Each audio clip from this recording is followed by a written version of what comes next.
आप अगर कुछ खरीद रहे हैं तो आपके पास एक पक्की पुख्ता प्रिंट आउट रसीद हो, और वो अगर आपको दुकानदार नहीं कहते तो आप कह सकते हैं कि मुझे मेरी रसीद चाहिए। बिल्कुल, और हर महीने हजारों रुपए के इनामात आप जीत सकते हैं।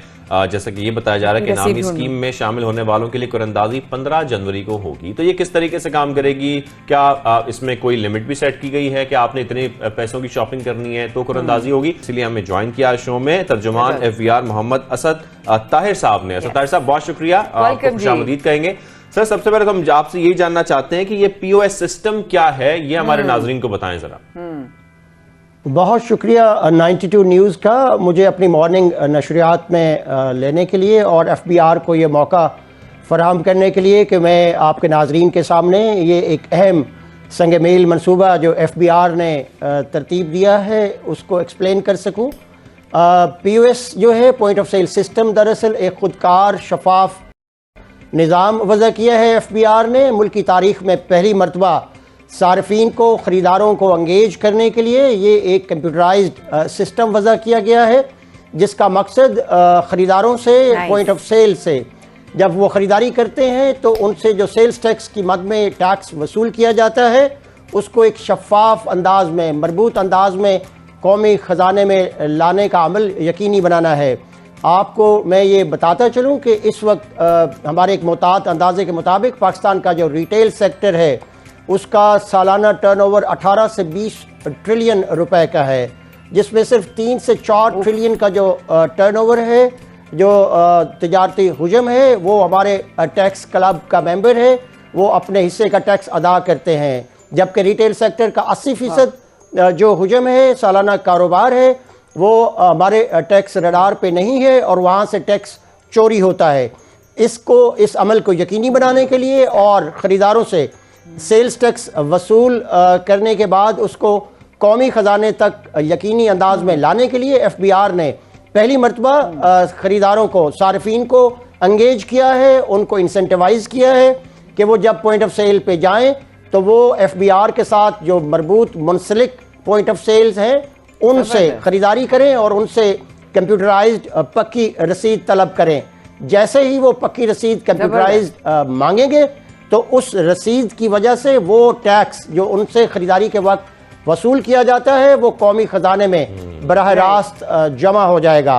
इस पक्की रसीद की 3 निशानियां मैं आपके नाजरीन को बताना चाहता हूं कि आप जब वो पक्की रसीद उनसे मांगेंगे तो उस पर एक तो कंप्यूटराइज्ड इनवॉइस नंबर होगा, FBR का लोगो होगा और एक QR कोड उसके ऊपर मौजूद होगा, जिस कोड को आपने हमारी टैक्स आसान ऐप अपने एंड्रॉयड फ़ोन में इंस्टॉल करनी है।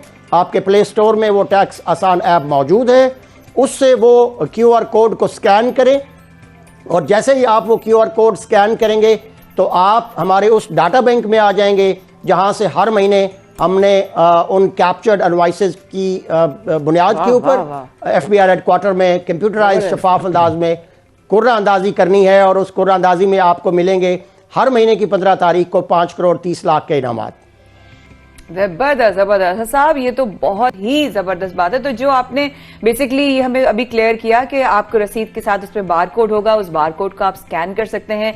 इसको क्या किस तरह आप प्लान कर रहे हैं इस स्कीम को? कितने कितने अरसे में इनामात का जो है वो अभी तो आपने बताया कि 15 जनवरी को होगा, या कितना ये होता रहेगा रेगुलरली? इसके बारे में थोड़ा सा बताइएगा।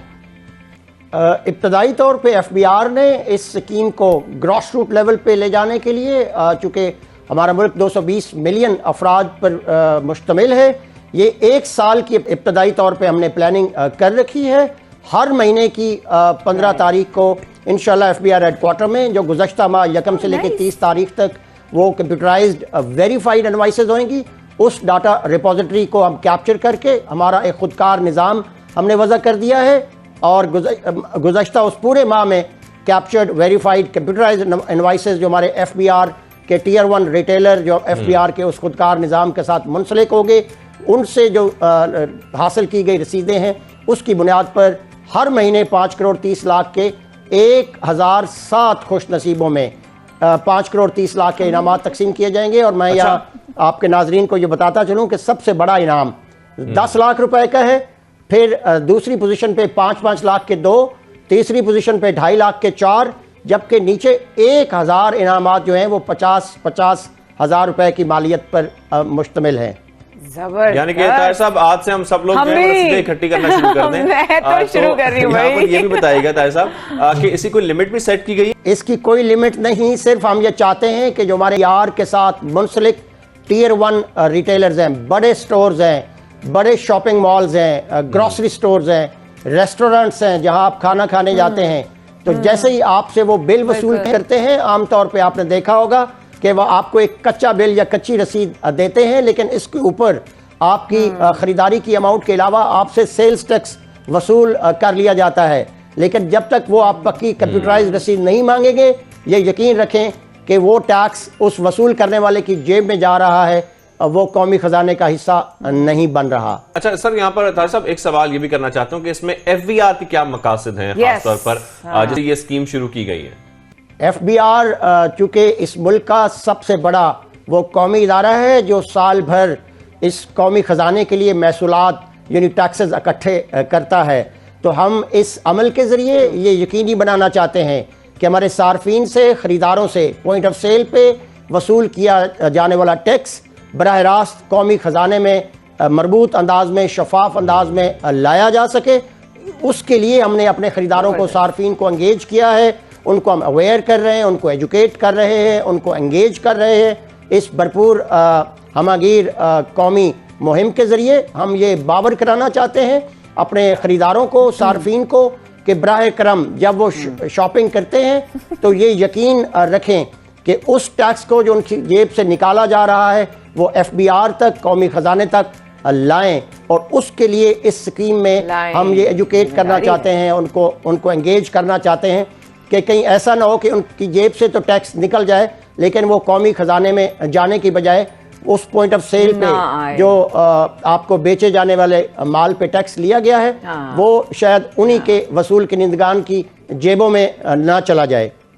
करेक्ट, यानी कि किसी के पर्सनल एजेंडा या किसी के इंडिविजुअल एजेंडा का निशाना ना बन जाए वो जो रकम हम भी दे रहे हैं और हुकूमत के जो है वो टैक्स फंड में जाना भी है लेकिन वो वहां तक पहुंच नहीं पाता। ये ब्रिजिंग बहुत जरूरी है, ये अवेयरनेस बहुत जरूरी है। अग्री डॉक्टर साहब, अगर कोई लोग ये प्रोग्राम मिस कर जाएं या ये अपॉर्चुनिटी मिस कर जाएं तो क्या कोई ऐसा नंबर है, कोई हेल्पलाइन है जहां पर कॉल की जा सकती है, या कोई वेबसाइट है या कोई व्हाट्सएप का नंबर हो, तो वो जरा प्लीज बताइएगा। हमने इसके लिए एक हमागीर मुहिम चला रखी है। आजकल तमाम मेन स्ट्रीम टेलीविज़न चैनल्स हैं, अखबारात हैं, सोशल मीडिया है, वहाँ हमारी कैंपेन चल रही है। मैं इसके लिए हमारी जो हेल्पलाइन है उस पर हमारी सारी जितनी कैंपेन चल रही है वहाँ हमारा हेल्पलाइन का नंबर मौजूद है, उसको आप डायल करें। और अगर आपके पास एंड्रॉयड फ़ोन है तो आप बराह रास्त उस एनवाइस को वेरीफाई करें, और अगर आपके पास नॉन एंड्रॉयड फ़ोन है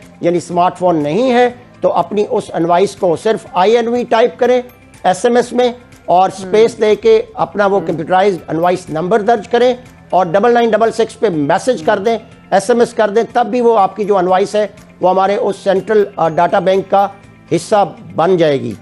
असद साहब, कुरानंदाजी की शफाफियत के लिए खास तौर पर आप लोगों ने क्या किया है, क्योंकि ये बहुत ज़रूरी होता है हमारे मुल्क में? बिल्कुल, हमें इस बात का एहसास है कि हमने इस ख़तीर रकम को जो 5 करोड़ 30 लाख की 1007 खुश नसीबों में हमने हर माह की 15 तारीख को तकसीम करना है, इसके लिए हमने एक शफाफ निज़ाम वज़ा किया है। खुदकार निज़ाम है, कंप्यूटराइज्ड बैलेटिंग है और वो बैलेटिंग भी लाइव होगी। तमाम मेन स्ट्रीम टेलीविज़न चैनल्स को, मीडिया नुमाइंदगान को हम FBR हेडक्वार्टर इन्वाइट किया करेंगे। अभी इस महीने की 15 तारीख को जो हफ्ता की शाम 7 बजे हम एक तकरीब करने जा रहे हैं। ये सारा शफाफ अमल मीडिया नुमाइंदगान के कैमराज की मौजूदगी में और उनके बिल्कुल सामने शफाफ अंदाज में हुआ करेगा हर माह इंशाअल्लाह। बहुत बहुत शुक्रिया तर्जमान FBR हमारे साथ मौजूद मोहम्मद असद ताहिर साहब। अच्छा असद भाई, बहुत बहुत अच्छी बात कर गए कि कोई भी इसमें जो है शामिल हो सकता है, और मैं तो आज अभी, क्योंकि तुमने अब तक चॉकलेट तो दिलाई नहीं है तो अब जाके जब हम लेंगे तो मैं रसीद लूंगी और वहीं पर फटाफट स्कैन करके ना मैं तो शामिल हो जाऊंगी भाई कुरानंदाजी में। 15 जनवरी को है तो अभी I still have few days left. बिल्कुल, हम अब यही करेंगे। तो बहुत शुक्रिया तर्जुमान FBR मोहम्मद असद ताहिर साहब हमारे साथ मौजूद थे और इस पर हमसे ये तफसीली बात कर रहे थे।